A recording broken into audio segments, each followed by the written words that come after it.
আসসালামু আলাইকুম বন্ধুরা, কেমন আছেন? আশা করি ইনশাআল্লাহ ভালো আছেন। বিএমপি রিয়াজবি আহমেদ বলছেন, নির্বাচন কমিশনারের হাস্যকর কথা না শুনলে নয়, শুনতে থাকেন। আপনাদের কাছে বর্তমানে নাটক ছবির থেকে ভালোই লাগে শুনতে। আপনারা দেখেন রিজভী সাহেব কি বলে। প্রধান নির্বাচন কমিশনার যা বলছে আসলে হাস্যকর। ধন্যবাদ। এবং হাসিও আটকাতে পারি না। বর্তমান নির্বাচন কমিশনের প্রধান নির্বাচন কমিশনার তিনি আজকে বলেছেন, উপজেলা নির্বাচন ব্যর্থ হলে 7ই জানুয়ারির নির্বাচনের অর্জিত গণতন্ত্র বিফল হবে, ব্যর্থ। এখন এই বক্তব্যে কি বলবো?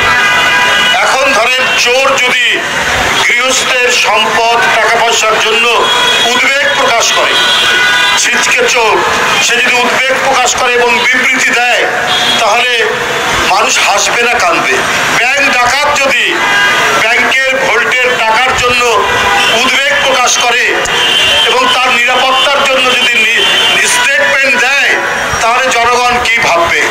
আজকে প্রধান নির্বাচন কমিশনার যে নিজে ভোট চুরির প্রধান হোতা, যিনি নিজে একটা দামি নির্বাচন করে জনগণকে প্রত্যাখ্যান করেছেন, এই গণবিরোধী লোক হাস্যকর কথা বলে আজকে মানুষের কাছে উপহাসের পাত্র। Subscribe, share, like. Thank you. ইসরায়েলের বর্বরতার কারণে গাজার 34,000 লোক এ পর্যন্ত মারা গিয়েছে। আল্লাহর বিশেষ রহমত। খোদ যুক্তরাষ্ট্রে বিভিন্ন বিশ্ববিদ্যালয়ে আন্দোলন চলতেছে ইসরায়েলে বাণিজ্যিক প্রত্যাহার করার জন্য। আমাদের দাবি, বিশ্ববিদ্যালয়ে ইসরায়েলের অর্থায়ন বাতিল হোক, গাজায় গণহত্যা চলছে, তার স্বীকৃতি দেওয়া হোক। 34,000-এর বেশি প্রাণ কেড়ে নিয়েছে, হত্যাযজ্ঞ চলছে, 10 লাখ মানুষ ক্ষুধার কবলে। ইউনিভার্সিটি অফ টেক্সাস সহ আরো বেশ কয়েকটি বিশ্ববিদ্যালয়ে কর্তৃপক্ষের নির্দেশ উপেক্ষা করে তাঁবু টানিয়ে অবস্থান কর্মসূচি পালন করছে বিশ্ববিদ্যালয়ের শিক্ষার্থীরা। দাবি, বন্ধ করতে হবে গাজায় গণহত্যা। থেকে বিক্ষোভ থেকে ইহুদি বিদ্বেষ ছড়ানোর অভিযোগ করে আসছে মার্কিন প্রশাসন। বুধবার ম্যানহাটনে ইহুদি শিক্ষার্থীদের সাথে দেখা করতে যান যুক্তরাষ্ট্রের কংগ্রেসের স্পিকার মাইক জনসন।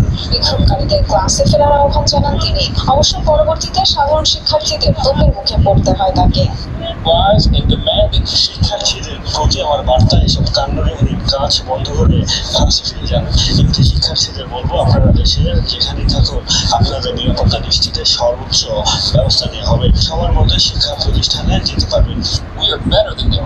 মার্কিন বিশ্ববিদ্যালয়গুলোর গবেষণা প্রকল্পে ইসরায়েলের প্রতিরক্ষা বিভাগের অর্থায়ন ফিরিয়ে দেওয়ার দাবিতে কলম্বিয়া বিশ্ববিদ্যালয় থেকে শুরু হয়েছিল চলমান ছাত্র আন্দোলন। গাজায় গণহত্যা বন্ধের দাবিতে জোরালো আওয়াজ তুলে এই আন্দোলনে সামিল হয় একের পর এক বিশ্ববিদ্যালয়। Subscribe with share and like. Press the bell icon. Thank you.